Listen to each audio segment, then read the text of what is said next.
Hey, guess what? You know what it is? It's time. It's time for the annual Christmas rant.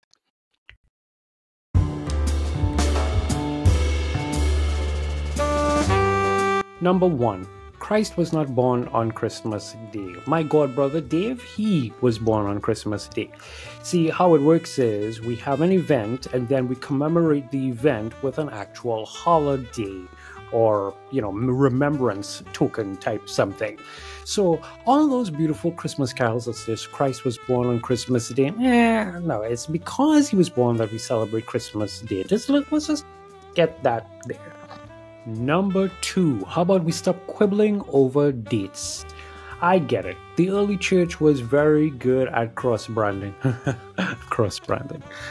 So yeah, there were people out there who were celebrating, the solstice, celebrating whatever event. I remember some years ago finding out about a god, Mithra, who was born on December the 25th. I get it. And given the fact that shepherds were out in the field means that it must have been cold, but not necessarily that cold. So it could have been maybe Octoberish in our normal calendar or whatever. That's not the point. The point is that a day was set aside to celebrate the birth of the Christ child. And that is exactly what I am going to do. So, griping about, oh my god, it's not the date, doesn't really add anything to the pot.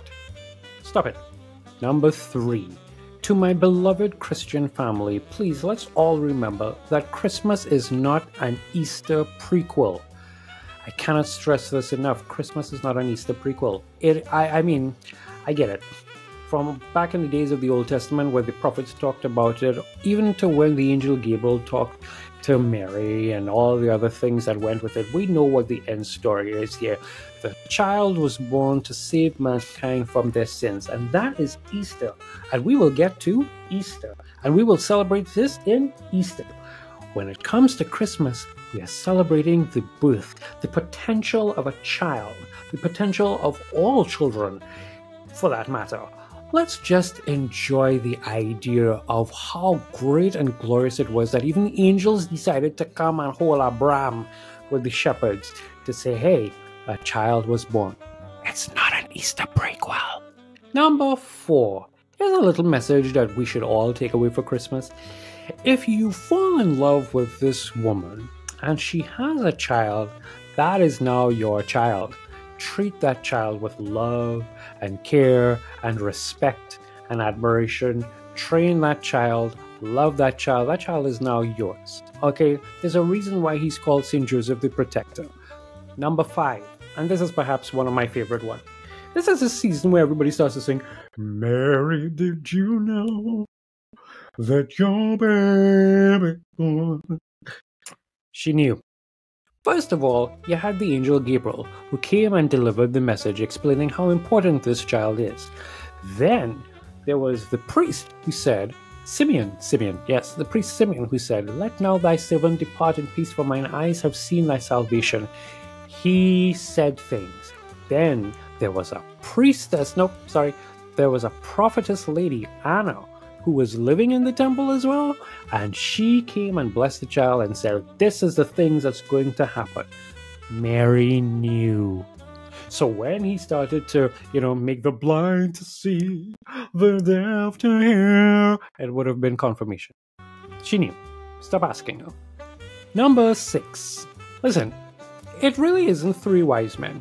I'm seeing a lot of people now suddenly coming to the realization that I had when I was 16 or however old I was, where people are realizing, hey, maybe it wasn't three wise men. You know why we think it's three wise men?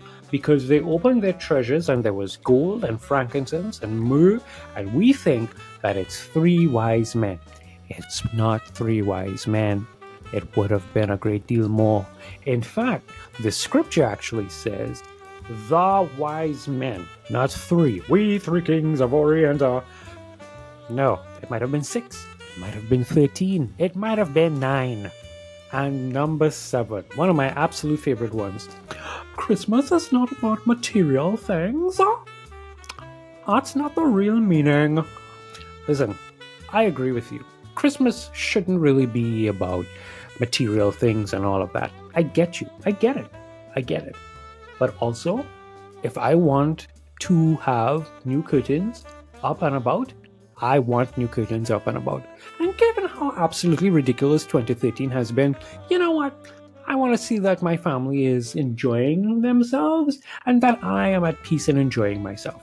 So while I hear you, Christmas is primarily about the birth of the Christ child. And I get it. This has gotten way commercialized. I hear all of that. How about we just let people enjoy things? If someone wants to go and spend material things to achieve material things, then let them. I'm not saying go and get broke so that you can impress the plebeians, but at the same point in time, I don't know, let people enjoy things. Yeah? And let me wrap this up with a bonus rant. Ready? Yeah? Okay. If you don't care for people for 11 months of the year, don't start now. Stay stingy. Poor people, the homeless man on the street does not need a crate of apples and grapes and bread that will probably be destroyed very soon. They need you to care all during the year.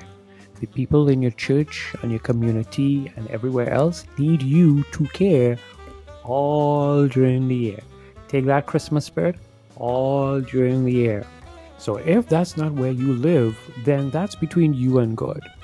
But come on with this absolute ridiculousness that suddenly in Christmas time people is eat and require help and love. And that's it. That's my Christmas rant, which most of you have already heard me talk about from time and time again. But you know what? Let's put it in video form for posterity. Merry Christmas. Happy holidays. Do things.